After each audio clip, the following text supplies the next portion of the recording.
कालू कौवे ने गोरी कौवे के साथ शादी कर ली। लेकिन गोरी को बाद में पता चला कि कालू कोई काम नहीं करता और वो बेरोजगार है। इसीलिए गोरी कौवे ने कालू कौवे को छोड़ दिया। वो अपने मायके वापस चली गई। जब गोरी के पिता को ये बात पता चली कि कालू ने अपने बेटी के साथ धोखा किया है, तब उन्होंने टपोरी पंछियों से कालू कौवे की बहुत पिटाई करवाई।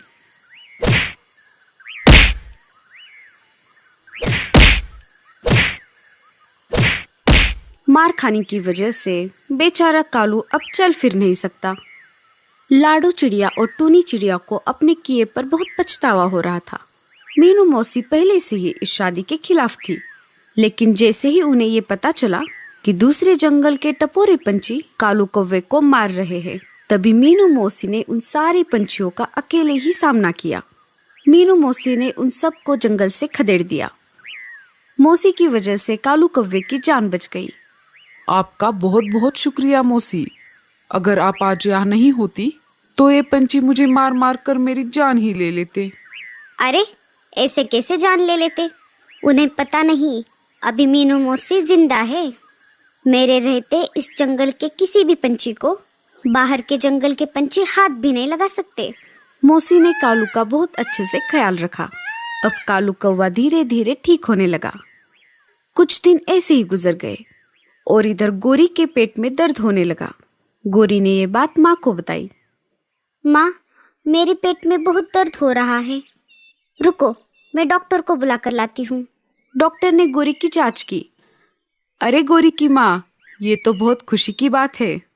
अब आप दादी बनने वाली हो। आपके घर एक नन्हा मेहमान आने वाला है। गोरी की माँ ने डॉक्टर के सामने कुछ नहीं कहा, लेकिन वो जैसे ही चले गए तो उसने गोरी को डांट लगाई। अरे मूर्ख लड़की, ये तूने क्या कर दिया? अगर तुझे पता था तेरा पति कुछ काम नहीं करता तो तूने ये बच्चा अपने पेट में क्यों रखा? माँ, मुझे नहीं पता था कि मैं पेट से हूँ। मुझे ये बच्चा नहीं चाहिए। हम डॉक्टर से बात करते हैं और ये बच्चा गिरा देते हैं। अरे बेटी, क्या तुम्हें पता नहीं? बच्चा गिराना कानूनन अपराध है। इसके लिए हमें जेल भी हो सकती है। तो माँ, अब हम क्या करें? अब तो तेरे पास एक ही रास्ता बचा है। तुझे तेरे पति के पास वापस जाना होगा। अगर तुम नहीं गई और तुम्हारा बच्चा इस जंगल में पैदा हो गया तो हमारे बिरादरी के कौवे हमें इस बस्ती से निकाल देंगे। तेरे पापा बाहर शहर गए हैं। उनके आने से पहले तू चली जा अपने पति के पास। गोरी की माँ गोरी को कुछ पैसे और अनाज दे देती है और उसे कालू के पास जाने के लिए विदा कर देती है। गोरी दिल पर पत्थर रख के कालू कौवे के पास वापस आ जाती है।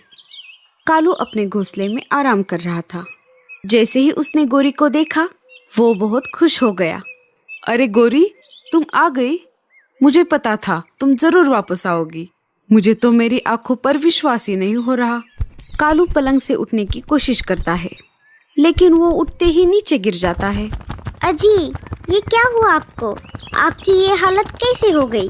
अरे छोड़ो ये सब, अब तुम आ गई हो ना, मैं अब जल्दी से ठीक हो जाऊंगा। गोरी ने रात का खाना बनाया और कालू को अपने गर्भवती होने के बारे में बताया। अजी सुनिए, मुझे आपको कुछ बताना है। आप पापा बनने वाले हो। जैसे ही कालू ने ये बात सुनी, वो खुशी से पागल होने लगा। अरे वाह गोरी, ये तो बहुत खुशी की बात है। लेकिन मैं खुश नहीं हूँ। मैं इस बच्चे को नहीं रखना चाहती। तुम्हें पता भी है तुम क्या बोल रही हो? ये बच्चा सिर्फ तुम्हारा ही नहीं है, इस पर मेरा भी अधिकार है। तुम उसे संभालना नहीं चाहती तो ठीक है, मैं उसे संभालूंगा। अजी, आप समझ नहीं रहे। हम गरीब हैं। हम इसे पाल पोस के कैसे बड़ा कर सकते हैं? इसके लिए हमें अनाज और पैसे की जरूरत होगी। आप कुछ भी कहो, लेकिन मैं ये बच्चा नहीं रखना चाहती। एक काम कीजिए, मैं जैसे ही अंडा दे दूंगी, आप इस अंडे को कहीं पर छोड़ाइए। आगे जो होगा देखा जाएगा। गोरी की जिद के आगे कालू कौवे की एक न चली। कुछ दिन ऐसे ही गुजर गए और एक दिन गोरी ने एक प्यारा सा अंडा दे दिया। उसी दिन टूनी चिड़िया ने भी एक अंडा दिया था। सुनिए जी, मैंने अंडा दे दिया है। आप अभी के अभी जाइए और ये अंडा कहीं पर छोड़ दीजिए। तभी तेज बारिश शुरू हो गई। अरे भगवान, अभी तो बारिश भी शुरू हुई है। मैं बाद में जाता हूँ। नहीं नहीं, यही सही समय है। चलो अभी जाओ। कालू ने ना चाहते हुए भी उस अंडे को उठाया और चल पड़ा बारिश में। जब वो टूनी के घोंसले के ऊपर से उड़ रहा था, उसने देखा कि टूनी के घोंसले में पहले से ही एक अंडा मौजूद था। अरे ये क्या? लगता है टूनी बहन ने भी आज एक अंडा दिया है। कल मैं जब यहाँ से गुजर रहा था तब तो यह अंडा यहाँ पर नहीं था। तभी कालू कौवे के दिमाग में एक आइडिया आ जाता है। उसने अपना अंडा चुपके से टूनी के घोंसले में रख दिया। कोई उसे ऐसा करते हुए देख ले, उससे पहले वो अपने घर वापस आ गया। टूनी चिड़िया अनाज लाने के लिए बाहर गई थी। उसने देखा कि घोंसले में उसके अंडे के साथ साथ एक और अंडा भी है। अरे सुबह तो मैंने एक ही अंडा दिया था, लेकिन यहाँ पर तो दो दो अंडे हैं। तभी टूनी चिड़िया का पति बंटी चिड़ा वहाँ पर आ जाता है। सुनिए जी, ये देखिए, सुबह तो मैंने सिर्फ एक ही अंडा दिया था, लेकिन पता नहीं, मैं अनाज लाने बाहर गई थी और वापस आकर देखा तो यहाँ पर एक के बजाय दो दो अंडे थे। बंटी चिड़ा दूसरे अंडे को देखकर सोच में पड़ गया। अरे भगवान, सुबह अंधेरा था ना, शायद तुमने 2 अंडे दिए होंगे। टूनी को कुछ समझ नहीं आ रहा था। हाँ, ऐसा भी हो सकता है। चलिए, कोई बात नहीं, एक से भले दो। मैं मेरे दोनों अंडों का बहुत अच्छे से ख्याल रखूंगी। दिन बीतते गए और एक दिन टूनी के अंडों से 2 प्यारे प्यारे बच्चे बाहर आ गए। पर ये क्या, टूनी का एक बच्चा तो बिल्कुल टूनी के जैसा ही है, लेकिन दूसरा बच्चा तो बिल्कुल काला है। उसको कुछ समझ नहीं आ रहा था, लेकिन टूनी चिड़िया ने दोनों बच्चों में भेदभाव नहीं किया। उसने दोनों बच्चों को बड़े प्यार से संभाला। माँ तो आखिर माँ होती है, अपना बच्चा गोरा हो या काला हो। दुनिया के हर माँ को अपना बच्चा बाकी के सारे बच्चों से सुंदर ही लगता है। पूरे बस्ती में ये बात फैल गई कि टूनी चिड़िया को काले रंग का बच्चा पैदा हुआ है।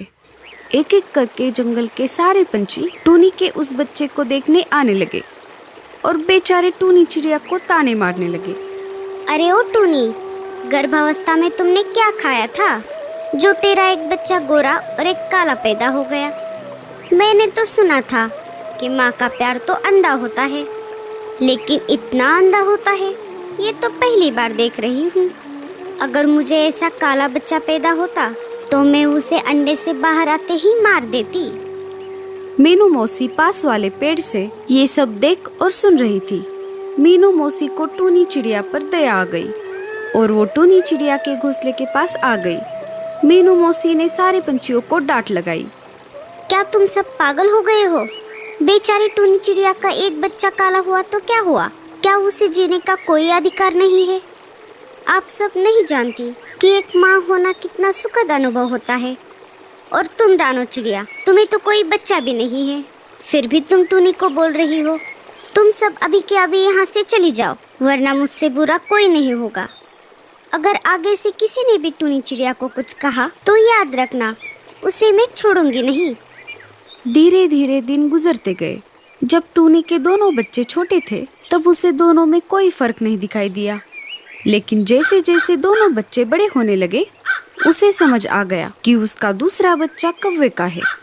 टूनी ने फिर भी अपने दूसरे बच्चे के प्रति अपनी माँ की ममता को कम नहीं किया। जंगल में फिर से ये बात फैल गई कि टूनी चिड़िया का दूसरा बच्चा एक कौवे का है। कालू कौवे ने गोरी से ये बात छुपाई थी कि उसने अपना अंडा टूनी चिड़िया के घोंसले में छोड़ दिया था। जैसे ही गोरी के कानों तक ये बात आ गई कि टूनी के घोंसले में एक कौवे का बच्चा पल रहा है, तो वो कालू कौवे से पूछने लगी, मुझे सच सच बताओ कालू, मैंने जो अंडा दिया था उसे तुमने कहीं पर छोड़ने के बजाय टूनी चिड़िया के घोंसले में तो नहीं रखा था? शुरू शुरू में तो कालू कौवे ने कुछ नहीं कहा, लेकिन गोरी के बार बार पूछने पर कालू ने गोरी को सारी हकीकत बता दी। हाँ भगवान, वो बच्चा हमारा ही है। जैसे ही गोरी को ये बात पता चली, न जाने कहां से गोरी की माँ की ममता जाग उठी और वो सीधा निकल पड़ी टूनी चिड़िया के पास। अरे वो टूनी, तूने जो कौवे का बच्चा पाला है वो मेरा है। अरे तू ऐसे कैसे बोल रही है? मैंने बचपन से इसे पाला है। तू अचानक से ऐसे आकर इसे अपना बच्चा कैसे कह सकती है? तेरे पास क्या सबूत है कि ये तेरा ही बच्चा है? दोनों में झगड़ा शुरू ही था। तभी गोरी के पीछे पीछे कालू भी वहाँ पर आ जाता है। अरे गोरी, तुम यहाँ पर क्या कर रही हो? चलो घर वापस चलो। नहीं, मैं नहीं जाऊंगी। ये बच्चा मेरा है। मैं मेरे बच्चे को लिए बगैर यहाँ से नहीं जाऊंगी। कालू, तुम ही बताओ कि सच्चाई क्या है। कालू कौवे ने सारी बात टूनी चिड़िया को बताई। तुम कुछ भी कहो कालू, लेकिन सिर्फ बच्चा पैदा करने से कोई माँ नहीं बनता। ये सारी बात चील राजा के कानों तक पहुंच जाती है। राजा जी ने फैसला करने के लिए गोरी और टूनी को दरबार में बुला लिया। राजा जी ने दोनों को अपनी अपनी बातें कहने का मौका दिया और आखिर में अपना फैसला सुना दिया। गोरी, तुमने बच्चा पैदा तो किया, लेकिन तुमने उसे संभालने के बजाय उसे कालू कौवे को छोड़ने के लिए कहा। ये तो अच्छा हुआ कि कालू ने उसका बच्चा टूनी के घोंसले में रखा और टूनी ने इस बच्चे को बड़ा किया है। मैं आखिर में बस यही कहना चाहता हूँ कि सिर्फ बच्चा पैदा करने से कोई माँ नहीं बनती। उसे अपने बच्चे को बड़ा भी करना होता है और माँ का प्यार भी देना होता है। ये सब टूनी ने किया है, इसीलिए अब इस बच्चे पर टूनी का पूरा अधिकार है। सारे पंछियों ने इस फैसले को सही समझा। राजा जी ने गोरी को बच्चे को ना संभालने के जुर्म में सजा भी सुनाई।